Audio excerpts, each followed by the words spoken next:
यहां नौकरी करने नहीं आया हूं, कतई नहीं। मैं यहां पे इस बात के लिए आया हूं कि अगर वो करेगा तो भुगतेगा भी फिर, और इसीलिए मैं यहां पे आया हूं।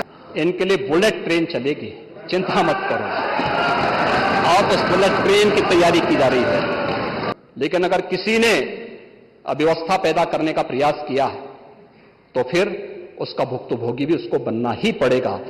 SC, ST, OBC कि अगर आप नियुक्तियों की बात करते हैं, मैं कहता हूं ये 50% नहीं, 60% से अधिक नियुक्तियां प्रदेश के अंदर हुई। 60% से अधिक नियुक्तियां हर एक स्तर पर हमने की हैं, और ये सुनिश्चित किया है एक प्रदेश के किसी नौजवान के साथ धोखा नहीं होना चाहिए। धोखा कोई करेगा उसकी नौकरी को उसी दिन हम लोग लेने का काम करते हैं, और जेल के अंदर पूरी निर्ममता के साथ उसको ठूसने में भी कोई कोताही नहीं बरतते।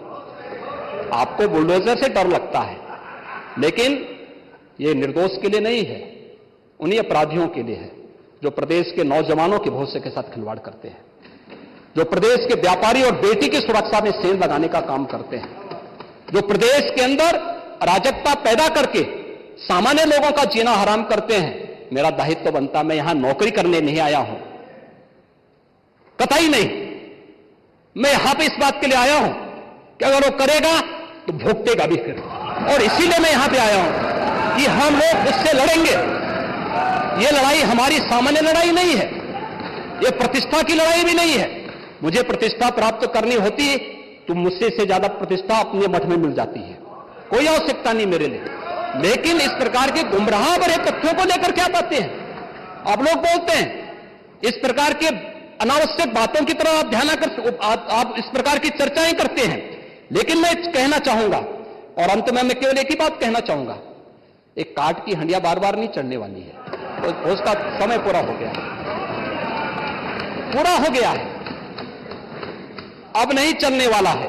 और इसीलिए हम लोग तो इस बात के पक्षधर हैं, और वह ये मैं फिर भी आपसे आप लोगों से कहूंगा, आपसे नहीं, आप तो बड़े बुजुर्ग हैं, वयोवृद्ध हैं, पूरे मैं दोनों पक्षों से कहूंगा कि पांडे जी जैसे लोगों को सम्मान मिलना ही चाहिए, क्योंकि वो पीढ़ी लगभग अपने ढलान की तरफ है, और मुझे लगता है उन्हें हर प्रकार का सम्मान मिलना चाहिए।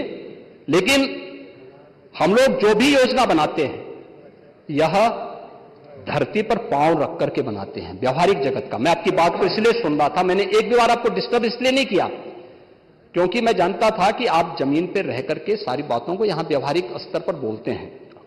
और इसीलिए मैं कहूंगा कि एक पांव, जो अटल जी ने कहा था, एक पांव धरती पर रखकर ही बावन भगवान ने आकाश पाताल को जीता था। धरती ही धारण धर करती है, कोई इस पर भार न बने, मिथ्या अभिमान से न तने। मुझे लगता है गलतफहमी नहीं होनी चाहिए समाजवादी पार्टी या कांग्रेस को कि वह बार बार खटाखट जैसी योजना के माध्यम से जनता को धोखा दे सकें। लेकिन मैं आपसे कह सकता हूं, ये सरकार चलेगी, मजबूती के साथ चलेगी, प्रदेश के अंदर ट्रांसफॉर्म करने के अपने अभियान को आगे बढ़ाएगी। प्रदेश के अंदर खिलवाड़ करने की किसी को जरूरत नहीं होगी। और कल की जो गोमती नगर की घटना है, उस घटना में भी हम लोगों ने जवाबदेही तय की है। उसके अपराधियों की सूची भी मेरे पास आई है। ये अपराधी हैं, पहला अपराधी है पवन यादव, दूसरा अपराधी मोहम्मद अरबाज। ये सद्भावना वाले लोग हैं, यानी सद्भावना, अब इनके लिए सद्भावना ट्रेन चलाएंगे, इनके लिए बुलेट ट्रेन चलेगी, चिंता मत करो, और उस बुलेट ट्रेन की तैयारी की जा रही है। और इसीलिए महिला सुरक्षा हमारे लिए सर्वोच्च महत्व रखता है। हमने इस बात को पहले दिन कहा है, कोई खिलवाड़ करेगा तो उसका खामियाजा भुगतेगा। हम लोगों ने इस बारे में हम लोगों ने आश्वस्त किया, एक एक बेटी को, एक एक बहन को हम लोगों ने इस बात के लिए आश्वस्त किया है। और मैं फिर इस बात को कह सकता हूं, इस घटना को हमने गंभीरता से लिया है, और गंभीरता से लेने का परिणाम है पूरी चौकी को सस्पेंड किया है, इंस्पेक्टर को सस्पेंड किया है, डिप्टी एसपी, एडिशनल एसपी और डीसीपी इन सबको वहां से चेंज करके इनके खिलाफ भी कार्रवाई हमने प्रारंभ की है। जो भी व्यक्ति प्रदेश के अंदर अराजकता और अव्यवस्था पैदा करने का प्रयास करेगा, मैं फिर कहूंगा, हम सबका सम्मान करेंगे, सबको सुरक्षा देंगे, लेकिन अगर किसी ने अव्यवस्था पैदा करने का प्रयास किया है तो फिर उसका भुक्तभोगी भी उसको बनना ही पड़ेगा।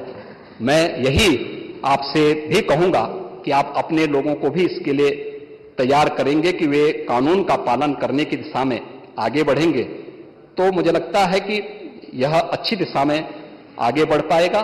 सप्लीमेंट्री डिमांड पर आपने अपने बातों को यहां पर रखा, माननीय सदन में हमारे दलीय नेताओं ने अपनी बातों को यहां पर रखा। मैं उन सब के प्रति आभारी हूं, माननीय सदन का भी आभारी हूं। बहुत सारी बातें आप लोगों ने कही हैं, हमने खन्ना जी को अधिकृत भी किया है इसके लिए कि भाई देखो खन्ना जी, आप वित्त मंत्री हैं और सदस्यों की बात को वित्तीय ढंग से थोड़ा सोच करके उसको आगे बढ़ा दीजिए, और मुझे लगता है कि होगा, अच्छी दिशा में आगे बढ़ेगा।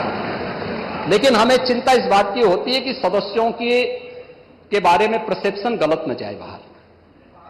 मुझे लगता है कि इस चीज की भी हमें चिंता होती है। सत्ता पक्ष के विधायक अपने